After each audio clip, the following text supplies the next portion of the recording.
morning, my dear students. Yesterday's class, we completed our page number 55. Today we are going to complete our lesson by reading page number 56 and 57. Yesterday's class, you came to know there was a discussion between Panna and Padma. To tell something to Panna, Padma entered. But discussion went somewhat different way. Discussion took different mode.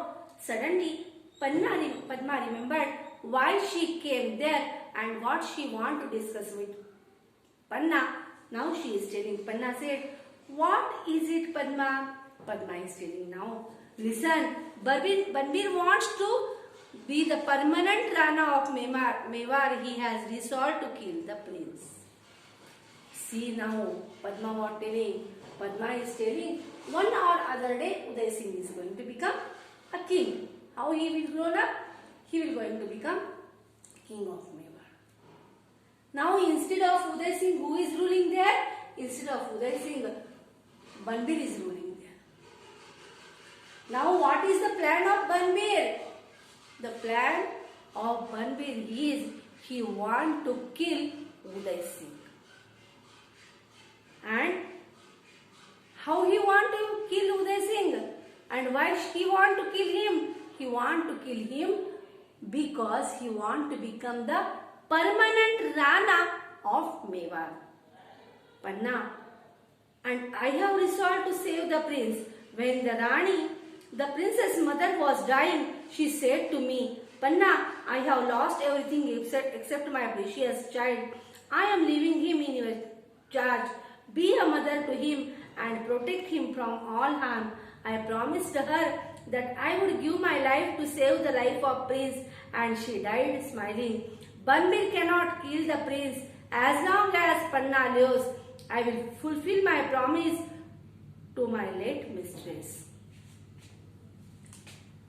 As Padma told her what was the plan of Banbir Singh, Panna replied her. Panna said to Padma, "Okay, let him plan anything. If there is a plan to kill Uday Singh. But his dream won't be success until I am alive." Padma said to Panna, she said, when the queen, who was the mother of Uday Singh, when she was dying, I had given one promise to her. She given her son to my hand. She given this small prince to my hand. She told, "You must take care of my baby like a mother." And whatever she told me, I also given her promise that I will look after your son like my own son. I will become his mother. You don't worry. When I given her promise to her, she died happily. And I will keep my promise. I will keep my words. Nothing will happen to Uday Singh until I am alive. Who said? Panna said to Padma. And I will keep my promise to whom I given? To my mistress. When she was telling something to Padma, Panna was explaining to Padma, suddenly what happened? The sound of somebody running outside. Outside of the chamber, someone was running and it was a big sound. Padma, "Listen, there is somebody outside. Who can it be?" Padma said, "Wait, Panna, someone there outside. Who is there?" Panna, "It must be one of the guards." A maid named Champa enters panting. "Maybe anyone guard there," Panna said. Champa, "Make haste. Do you do what you can to save the life of the prince. You haven't any time to lose. Banbir will here in a few minutes. He is talking to a man outside. He is only 100 yards away from here." Champa came there. One of other maids, she entered and she said, "Whatever possible, Panna, you do now. From 100 yards here only, Banbir there, and how he came very preparedly. He came. There is a big sword in his hand. He came to kill, to whom here? To Uday Singh he came. You have no time, Champa. Panna, whatever possible, you do it and save King Uday Singh's life." Panna, how do you know he is coming to kill the prince? Champa, he has a naked sword in his hand. Panna asked Champa, how you are telling that he is coming particular to King Uday Singh? Champa said, yeah, I know it. You don't worry. I had seen there is a naked sword in his hand. Panna calmly, all right. The time to do or die has come. I must save the life of the prince or die with him. To the maids, Champa and Padma, please help me save the life of Rana Sanga's child. Quickly lifts the prince from the bed, changes his clothes and puts him in a basket and then covers him with flowers and leaves. Take this basket out of the place, hide yourselves near the gate and wait for me there. Padma, lifting a basket, I will carry this most precious basket under my arm. Champa, follow me. Champa to Padma. Panna, where are we going to take this prince? No one in Mewar will keep him in his house. Panna, don't worry. I have already thought about you. You will take him to Asa Shah, who is a good man and a friend of ours. I am sure he will protect the prince. Now hurry up and be careful. Panna said, don't make panic. She said, now the time came. I must shout to show that I kept my promise. Now time came. What I want, I will. You don't worry. What she done? She removed Prince Uday Singh cloth, and those clothes she wore to her baby. She removed her baby's clothes. She wore those clothes to Prince Uday Singh. She kept Prince Uday Singh in one basket. And upside of that basket she kept flowers. And she told to Padma and Champa, take this slowly and where you have to go, you must go outside. Padma said, you made all the arrangement, but who will take this prince in their house?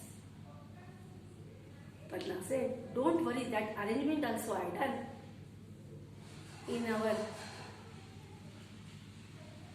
There is one good man in our village. His name is Asa Shah. I told him already and he is agreed. He is very kind person. You give this prince this basket to him, he will take care of you. Like that way, easily she sent whom outside? Rana Uday Singh. Princess Uday Singh she sent outside. The maids go out taking the infant prince with them.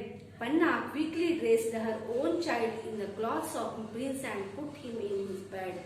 She looks at him for a few minutes, kisses him several times and lies down over her bed. Sound of footsteps outside. Bandir enters the room hurriedly. Panna gets up from the bed.